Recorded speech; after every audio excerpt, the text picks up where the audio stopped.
आगामी कार्यक्रम प्रायोजित किया है जॉयस मायर मिनिस्ट्रीज के मित्रों और सहयोगियों ने।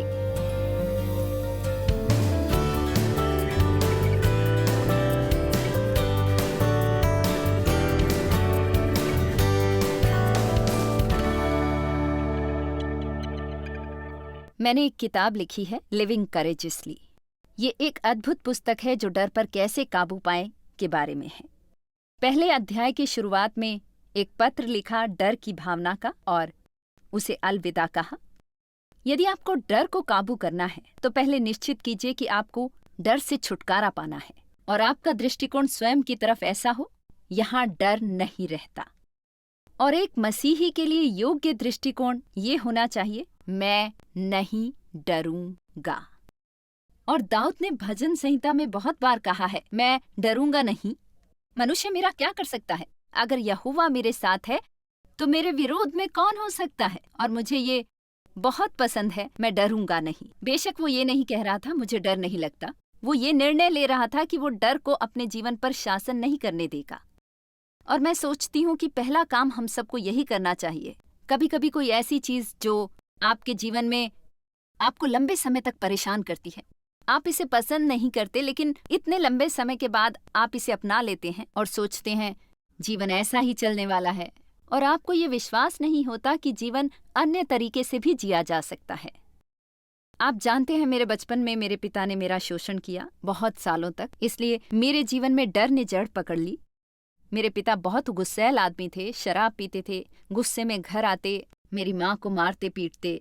हमारे घर में बस डर और भय का माहौल होता था। मुझे याद है मैं डर के साए में बड़ी हो रही थी, इसलिए मेरे लिए ये एक चुनौती थी कि मैं डर में जीना ना सीखूं। और मुझे एक समय में एक ही चीज सीखनी थी, एक समय में एक कदम। पर इन तमाम सालों में मैंने बहुत सी चीजें सीखी और मुझे भरोसा है आपको भी फायदा होगा मेरे अनुभवों से जिनसे मैं गुजरी हूँ। उनमें से कुछ बहुत मुश्किल थे, कुछ पीड़ादायक थे, पर ये आपकी सहायता कर सकते हैं उस पीड़ा से बचने के लिए जो आपके जीवन में है।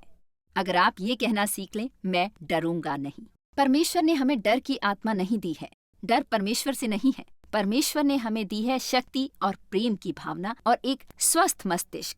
जब डर हम पर हमला करता है तो वो शत्रु है, वो शैतान है और हमेशा कोशिश करता है कि हम पर हावी हो और हमें तरक्की करने से रोक पाए। उदाहरण के तौर पर आप कॉलेज वापस जाना चाहते हैं। शायद आप अपनी उम्र के 40 के दशक में हैं, आपके पास कॉलेज की डिग्री नहीं है, आप डिग्री हासिल करना चाहते हैं। अच्छा है, शायद पहली चीज जो होगी वो ये डर कि शायद आपकी उम्र ज्यादा हो गई है, या फिर ये कि इस उम्र में आप सीख नहीं सकते, या ये डर कि इस उम्र में कॉलेज आपको स्वीकारेगा या नहीं। पर एक चीज निश्चित है, यदि परमेश्वर ने आपके दिल में एक अच्छा विचार डाला है तो वो अवश्य आपका भला करेंगे। यदि कुछ आपके दिल की चाहत है, ये परमेश्वर नहीं है जो ये डर दिखाए कि आप ये नहीं कर सकते, लेकिन ये आपका शत्रु है जो आपको आगे नहीं बढ़ने देना चाहता। मैं आज आपसे कहती हूँ, यदि आप आज ये निर्णय लें, पहला और सर्वश्रेष्ठ, मैं डर में नहीं रहने वाला हूँ। इसका ये मतलब नहीं कि आपको कभी डर नहीं लगेगा, बल्कि आप सीखेंगे कि डर को कैसे जीतें और उस पर हावी हों। हम इस बारे में और बात करेंगे आगे चलकर, और इन छोटी छोटी शिक्षाओं के बारे में भी। हिम्मत से रहने के लिए, और हिम्मत से रहना मतलब ये कि मुझे अपने दिल के अनुसार करना पड़ेगा, मुझे खतरे उठाने पड़ेंगे, निडर होना होगा, बाहर निकलकर वास्तव में पवित्र आत्मा के साथ काम करने के लिए केवल ठीक नहीं, ना ही केवल औसत, ना ही केवल साधारण, लेकिन कुछ ऐसा कि जिसके होने से वास्तव में दुनिया में फर्क आए, बदलाव। आप में से कितने ये नहीं चाहते कि दुनिया से बिना कुछ किए गुजर जाएं, बल्कि दुनिया में अपनी छाप छोड़ना चाहते हैं ताकि लोग लंबे समय तक याद रखें कि आप यहाँ थे। अपने को कम ना आंकें और सोचें, हाँ आप जानते हैं ये केवल उन लोगों के लिए है जो मंच पर हैं या वे लोग जो दूरदर्शन पर हैं। ये परमेश्वर के हर एक बच्चे के लिए है। परमेश्वर के पास हम में से हर एक के लिए कुछ करने को है। हमें अपना पात्र निभाना है, कुछ ऐसा करना है जो कोई दूसरा इतना अच्छा नहीं कर सकता, और यदि आप नहीं करेंगे तो बाकी सबको दुखी करेंगे। आप कभी इतने उत्साहित नहीं होंगे जैसा कि यदि आप सच में अपने भाग्य को पूरा करने के बीच में हैं। कुछ भी कभी भी आपको संतुष्ट और पूर्ण नहीं कर सकता जितना ये जानना कि आप परमेश्वर को पाने के पीछे हैं अपने पूरे दिल से। आमीन। लेकिन डर शैतान का औजार है। ये शैतान की तरफ से ही है, क्योंकि परमेश्वर ने हमें डर की भावना नहीं दी है। आइए इसे निपटा लें। जब आपको डर लगे तो परमेश्वर ये कहने की कोशिश नहीं कर रहे कि आप ऐसा मत करो, क्योंकि परमेश्वर इस तरह काम नहीं करते। परमेश्वर ने हमें डर की आत्मा नहीं बल्कि ताकत और प्रेम और एक स्वस्थ मस्तिष्क दिया है। आमीन। इसलिए जब हमें डर लगे तो पूरी तरह निश्चित हो जाइए कि ये शैतान की कोशिश है कि वो हमें उस काम को करने से रोके जो परमेश्वर करवाना चाहते हैं और जो हमारे लिए सबसे अच्छा है, या शायद शैतान हमें केवल दुखी करने की कोशिश में है। बाइबल कहती है कि डर में यातना है, डर यातना लाता है, और मैंने इस डर को समझा है, जो मैं सोचती हूं कि डर से इसका गहरा संबंध है, जो यातना ला सकता है। मैं अपने जीवन में इसको व्यवहार में लाने की कोशिश करती हूँ, यहाँ तक कि डराने वाली चीजों को भी। किराने की दुकान जाने से न डरना, अपने बर्तन धोने से न डरना, घास काटने से न डरना, अपने बिलों का भुगतान करने से न डरना। अपने जीवन में इस डरने और डर की भावना को न आने दें। आप यीशु में कौन हैं जानिए। ये भी जानिए कि आप जो कुछ भी करने की जरूरत है वो आप परमेश्वर की ताकत द्वारा कर सकते हैं। अपना सिर ऊंचा रखें, कंधे पीछे, और मजबूती से चलें और हिम्मत से जीवन जिए। आमीन। अब समय है कि प्रभु में खड़े हों और शामिल हों हर चीज में। समस्या मत देखिए सब में। रिरियाना और शिकायत करना बंद कीजिए। यहाँ इतने सारे विभिन्न प्रकार के डर हैं कि ये अविश्वसनीय है, क्योंकि यदि आप एनसाइक्लोपीडिया में भय ढूंढेंगे तो वहां पता नहीं कितने page, oh my God, pages और पेजेस और पेजेस और पेजेस इन चीजों से भरे हैं जिनसे लोग डरते हैं। उन चीजों में से किसी एक से ज्यादातर लोगों को अपने जीवन में एक समय में या किसी अन्य समय पर समस्या होती है, जिनमें से एक है लोगों का डर। वे क्या सोचेंगे, क्या कहेंगे, क्या करेंगे अगर मैं उन्हें खुश ना करूं तो? कहीं वे मुझे अपनी जिंदगी से बाहर तो नहीं कर देंगे? क्या मुझे अस्वीकार कर देंगे? क्या मैं अकेली हो जाऊंगी? मुझे यकीन है शैतान आदमी के डर को समझकर न केवल उसे यातना देता है बल्कि उन्हें अपने मन मुताबिक करने से भी रोकता है। आप जानते हैं, मैं नहीं सोचती कि इससे बुरा कुछ होगा अपने दिल में ये एहसास कि आप ये समझते हैं कि आपको कुछ करना चाहिए, जबकि ज्यादातर कोई नहीं होता आपको नियंत्रित करने वाला। ये सिर्फ हमारी अपनी असुरक्षा है जो उन्हें हम पर नियंत्रण करने देती है, क्योंकि हम चाहते हैं कि वे हर चीज को स्वीकृत करें जो हम करते हैं, हर चीज में उनका अनुमोदन हो। आप जानते हैं, चाहे आप कुछ भी कर लें, 10% लोग कभी पसंद नहीं करेंगे। और ये तो सिर्फ एक्सपर्ट्स के आंकड़े हैं, कोई फर्क नहीं पड़ता, हम चाहे जो भी करें, कुछ लोग नहीं पसंद करेंगे। हाँ, बाइबल हमें बताती है कि हमें परमेश्वर से डरना चाहिए। बहुत से लोग इसे समझते नहीं। ये गलत प्रकार का डर नहीं, ये वैसा डर नहीं जैसा शैतान मनुष्य के लिए डालने की कोशिश करता है। ये तो श्रद्धा से भरा, प्रेमपूर्ण, आदर की भावना वाला डर है, उस डर से बिल्कुल अलग जो हमें यातना देता है। ये वास्तव में उस प्रकार का डर है जो हमें सुरक्षित रखता है। ये ऐसा है जैसा मेरा परमेश्वर पर विश्वास। मैं भरोसा करता हूं कि वो मुझे प्रेम करते हैं, वो निश्चित रूप से मुझसे बुद्धिमान है, मैं उन्हें प्रेम करूंगी, उनकी इज्जत करूंगी। कितने सोचते हैं कि आपकी जिंदगी इससे बेहतर हो सकती थी अगर आप इसे पहले से ही व्यवहार में ले आए होते? तो मैं केवल ऐसा है करूंगा। मेरा मतलब, आप जानते हैं, परमेश्वर तानाशाह नहीं कि सिर्फ लोगों को नियंत्रित करना चाहते हो।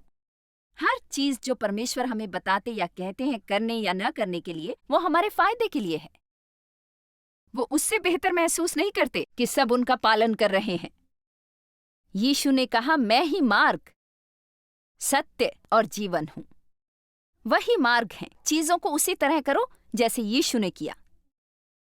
अब मैं आपको बाइबल में से कुछ दिखाती हूं और आशा है कि ये आपके दिल को अंदर तक छू जाएगा। मैं जानती हूं हर बार जब मैं इसे पढ़ती हूं निश्चित रूप से प्रभावित होती हूं। यशायाह 8:13, सेनाओं के यहोवा ही को पवित्र जानना, उसी को अपनी सुरक्षा की आशा मानना। सेनाओं के यहोवा ही को पवित्र जानना। वाह, मैं नहीं जानती संसार में लोग आज क्या कर रहे हैं जिनका परमेश्वर पर भरोसा नहीं। मतलब किस प्रकार का भरोसा है यदि परमेश्वर पर ही भरोसा नहीं? उसी का डर मानना और उसी का भय रखना। ऐसा ना हो कि आप उसे नाराज कर दें आदमी के डर से और उस पर अविश्वास करके। वाह, ये वास्तव में पवित्र आत्मा को नाराज करना है जब आप उसका अनुसरण करने की बजाय आदर करने, प्रेम करने और उसे उचित सम्मान और बेहद श्रद्धापूर्वक भय से परमेश्वर से विस्मित हैं कि कोई मनुष्य मुझे गुमराह करे, उस एहसास से कि मुझ परमेश्वर के लिए क्या करना चाहिए, क्योंकि मैं उनसे इस कद्र डरता हूं कि वे क्या सोचेंगे, क्या कहेंगे और वे क्या करेंगे कि मैं उनकी स्वीकृति को अहमियत देता हूं बजाय परमेश्वर के मैं उनकी मित्रता को अहमियत देता हूं। बाइबल में ये परमेश्वर को नाराज करना है और हमें इस पर गंभीरता से विचार करने की जरूरत है। ये सिर्फ ये नहीं, मेरा मतलब मैं असुरक्षित हूं, आप जानते हैं मैं केवल भयभीत हूं,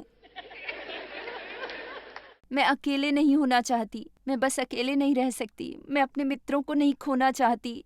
नहीं, इसे समझें, ये परमेश्वर को नाराज करता है। मनुष्य से डरना भी परमेश्वर को नाराज करता है। आपको अपने भाग्य को पूरा करना है। परमेश्वर आपके जीवन में अद्भुत विस्मयकारी काम करना चाहते हैं, अद्भुत विस्मयकारी। और आप सब यहां बैठकर ये ना सोचें वो मेरे साथ बात नहीं कर रही, और आप जो टेलीविजन पर देख रहे हैं ये ना सोचें कि मैं सिर्फ इन्हीं लोगों से बात कर रही हूं। एक मुख्य कारण कि हम आज यहां क्यों हैं, ये है कि हम इन संदेशों को आपके लिए रिकॉर्ड कर सकें। आमीन। और परमेश्वर हमसे ये नहीं चाहता कि हम लोगों को अपने साथ हेरा फेरी करने दें और अपने को नियंत्रित करने दें। और जैसा कि मैंने कहा, वे हमेशा ऐसे करने की कोशिश नहीं कर रहे हैं।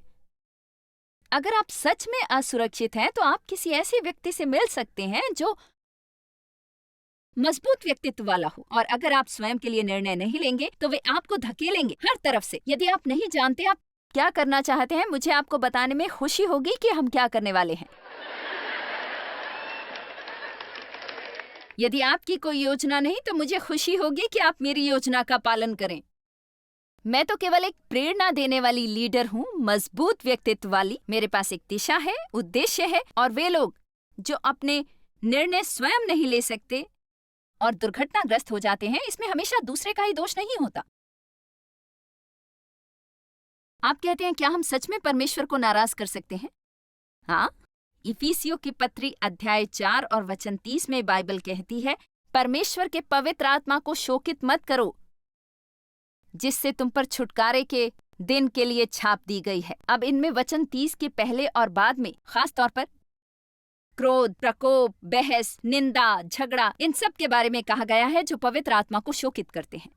लेकिन यशायाह में हम पाते हैं कि मनुष्य से डरना पवित्र आत्मा का अपमान करना है। इसका मतलब ये नहीं कि आपको मुक्ति नहीं मिलेगी या परमेश्वर आपसे प्रेम नहीं करते, पर मैं बता दूं, पवित्र आत्मा आप में वास करती है और यदि वो शोकित होती है तो आपको इसका एहसास होता है।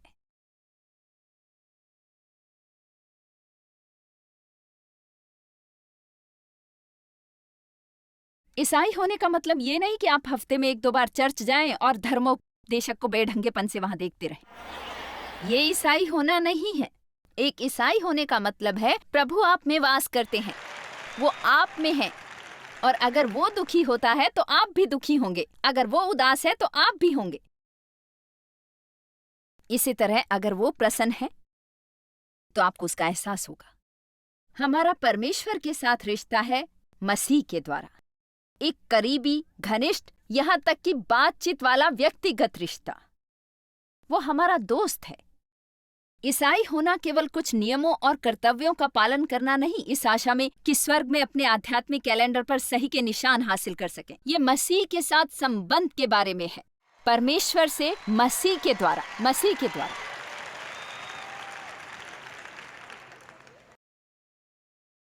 ईसाई होने का मतलब है ईसा में या अनुयायी होना मसीह का। यदि आप मसीह के पीछे चलने को तैयार नहीं तो अपने आप को ईसाई मत कहिए। अपनी कार के स्टिकर निकाल दीजिए। आमीन।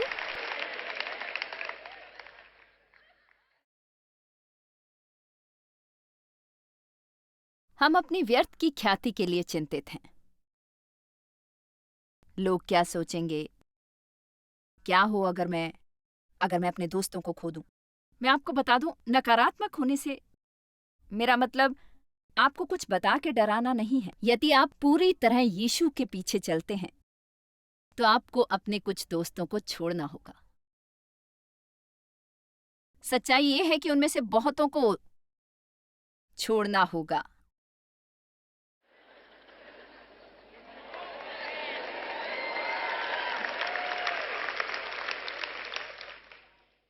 और सच में उन्हें ऐसा नहीं लगता कि आप गलत हैं, क्योंकि अंदर गहराई से वे जानते हैं कि आप नहीं हैं। लेकिन वे निर्णय लेने के लिए तैयार नहीं जो आप लेने के लिए तैयार हैं। इसलिए आप में कुछ गलती तलाशना आसान है, बजाय ये कबूल करने के कि शायद उनके जीवन में कुछ कमी है। कितने परमेश्वर का अनुसरण करने का निर्णय लेते हैं सच में पूरी तरह से? हो सकता है आप पूरी तरह से इसका हिस्सा नहीं बन पाए हैं अभी। कितनों ने अपने दोस्तों या परिवार को छोड़ा क्योंकि आपने ये निर्णय लिया? अच्छा, आप जानते हैं, मैं नहीं। उधर कुछ हाथ ऊपर नहीं उठे, लेकिन उधर ज्यादा हाथ उठे हैं जो नहीं है। पता है, ये हमारा पहला इम्तिहान है। पहला इम्तिहान। क्या आप मनुष्य के भय को छोड़ने के लिए तैयार हैं? कोई क्या कहेगा? आपको स्वयं के साथ ईमानदार होना है। कोई इसकी परवाह नहीं करता आप कहाँ, किस चर्च में जाते हैं, किस संप्रदाय से हैं, या केवल अंदर बाहर आते जाते हैं। ये आपको ज्यादा नहीं बदलता। ये एक तरह से सामाजिक रूप से स्वीकार्य है। जब आप वास्तव में बचा लिए गए हैं, बचा लिए गए मतलब जब आपका पुनर्जन्म हुआ है और आपको अंदर से नया जीवन मिला है, आप वो चीजें नहीं करना चाहते जो आप किया करते थे और जो पहले आपको पसंद था पर अब नहीं। और आपने वो कुछ पा लिया है जो शायद दूसरे लोग नहीं देख सकते। अब आप कुछ बड़ी तरक्की करने वाले हैं। और ये मत सोचिए कि शैतान रेड कारपेट बिछाकर कहेगा, ओह। बाइबल ने हमसे वादा किया है कि हम पर नीति पारायणता के लिए मुकदमा चलाया जाएगा। और वो कहती है, तुम धन्य हो, तुम धन्य हो, धन्य हो तुम। तो मैं कह सकती हूँ, यदि आप यीशु का अनुसरण करना चुनते हैं और आपके दोस्त आपको छोड़ देते हैं, धन्य हैं आप। आप धन्य हो। आप अच्छी संगति में हैं क्योंकि उन्होंने यीशु को नकार दिया। आमीन। आप कहते हैं, जॉयस मैं क्या अनुभव कर रहा हूं बता नहीं सकता। मैं डरना नहीं चाहता लेकिन मैं डरता हूं। मैं बस डरता हूं। कौन कहता है हम आराम से हैं या हमें आराम से होना चाहिए? हर चीज में जो हम करते हैं। जब मैंने अपने जीवन में परमेश्वर के बुलाने पर उसका पालन करने का निर्णय लिया, ये अद्भुत था, पर यह बुरे सपने जैसा था, क्योंकि औरतें ऐसा नहीं करती थी। मैं चर्च के एक संप्रदाय में थी जहां बेशक औरतें ऐसा नहीं करती थी। मुझे चर्च छोड़ने को कहा गया। परिवारजनों ने सोचा हम पागल थे और हमने अपने सारे दोस्त खो दिए। ये बहुत मुश्किलों भरा समय था मेरे लिए। लेकिन अब जब मैं पीछे देखती हूं तो ये सोच सच में मुझे डरा देती है कि आज मैं कहां होती।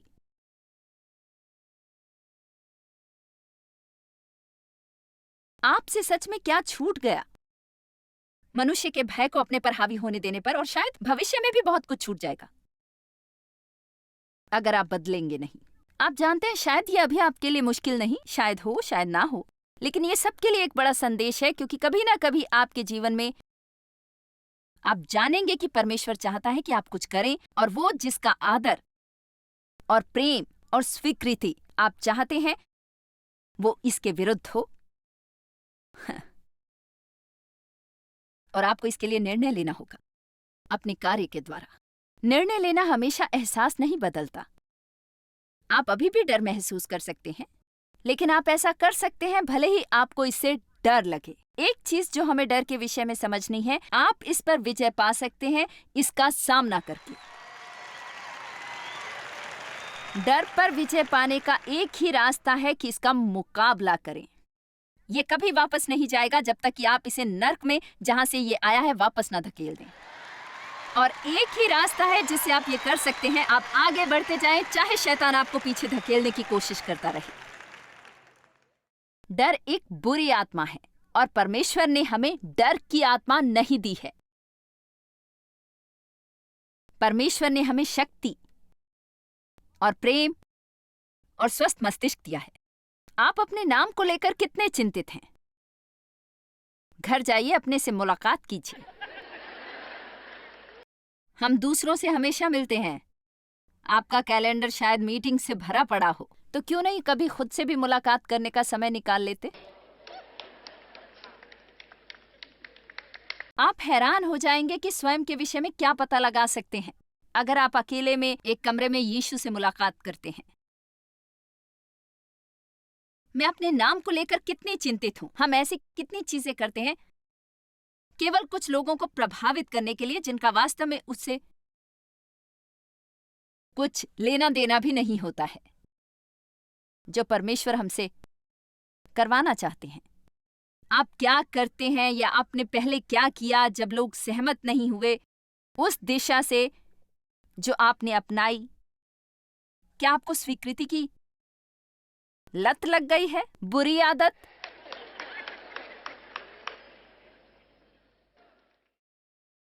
कुछ लोगों को केवल स्वीकृति की लत लग जाती है। वे शायद तब तक कुछ नहीं कर सकते यदि वे ये नहीं सोचते सब लोग ना कहें, ओह वाह वाह, कितने अच्छे बाल बनाए हैं, कितनी अच्छी ड्रेस पहनी है।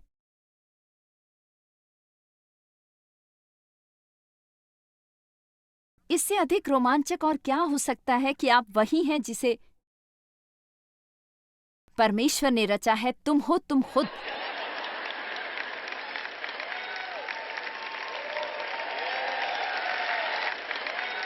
आमीन। सच में कौन बाकी सबके जैसा होना चाहता है? ये कितना नीरस है। एकदम उबाऊ नहीं लगता ये आपको? गलतियों की पत्री अध्याय 1 वचन 10 मुझे बहुत पसंद है। इसे आपके लिए पढ़ती हूं। पौलुस प्रेरित। अब मैं क्या मनुष्यों को मानता हूं या परमेश्वर को? क्या मैं मनुष्यों को प्रसन्न करना चाहता हूं? यदि मैं अब तक मनुष्यों को प्रसन्न करता रहता तो मसीह का दास ना होता। मसीह का। वाह! यदि मैंने अपने जीवन में परमेश्वर के बुलावे का पालन नहीं किया होता ताकि मैं अपने दोस्तों के साथ रह सकूं और लोग मेरे लिए अच्छा सोचें, ओह माय गॉड, ओह प्रभु परमेश्वर, इसके बारे में सोच के ही डर लगता है। डर लगता है कि हम कितनी आजमाइश में होते हैं। चलिए छोड़िए, मैं चाहती हूं कि आप इसे गंभीरता से लें। हम कैसी आजमाइश में हैं। कई बार आप ये सोचते हैं, आप जानते हैं, क्या केवल मैं ही हूं जो ये कर रही है? मतलब वे सही हैं, औरतें ये नहीं करती। मैं आपसे कुछ कहती हूं, आपको कभी कभी अपना दिमाग बंद करना होगा। और मैं कोई अज्ञानता या मूर्ख होने की बात नहीं कर रही। मेरा मतलब है कभी कभी आपको अपने दिमाग को बंद करके अपने अपने दिल में झांकना चाहिए। आपको लोगों की आवाजों से दूर जाकर परमेश्वर के साथ जाएं और कहें, इस स्थिति में तू क्या चाहता है कि मैं क्या करूं? मेरे जीवन के लिए तेरी क्या योजना है?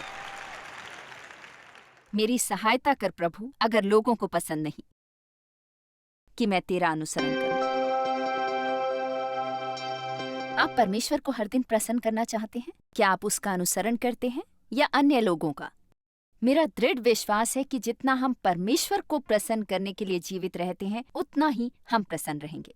लेकिन परमेश्वर को प्रसन्न रखने के लिए आपको थोड़ा हिम्मत वाला इंसान बनना होगा, क्योंकि परमेश्वर शायद कुछ ऐसी चीजें करने को कहें जो आपके लिए आसान नहीं होंगी। वो शायद आपको नए अवसर प्रदान करें, शायद आपको कुछ जोखिम उठाने पड़े, खास तौर से तब जब हम लोगों को अपने जीवन में दिशा निर्देश की अनुमति नहीं देते। हमें उनका सामना करना पड़ता है, कभी उन चीजों के लिए विरोध भी करना पड़ता है जो वो हमसे करवाना चाहते हैं। परमेश्वर आपको आशीष दे। आपका दिन शुभ हो। जॉयस मायर मिनिस्ट्रीज में आप हमारे लिए बहुत ही कीमती हैं, जितना कि आप जानते हैं। हम आपकी सराहना करते हैं और इस सेविकाई को दुनिया भर में संभव बनाने के लिए हम अपने दोस्तों और सहभागियों को धन्यवाद देते हैं। हम साथ मिलकर भूखों को खाना खिलाते हैं, गरीबों को कपड़े देते हैं और कई देशों में सुसमाचार बांटते हैं। अपना प्रार्थना निवेदन भेजने के लिए कृपया आज ही संपर्क कीजिए। हमारे स्रोतों के बारे में और भी जानिए। जॉयस की सभाओं की सूची देखिए हमारे साथ सहभागी बनने के लिए, क्योंकि हम दुनिया भर में मसीह के प्रेम को बांटते हैं।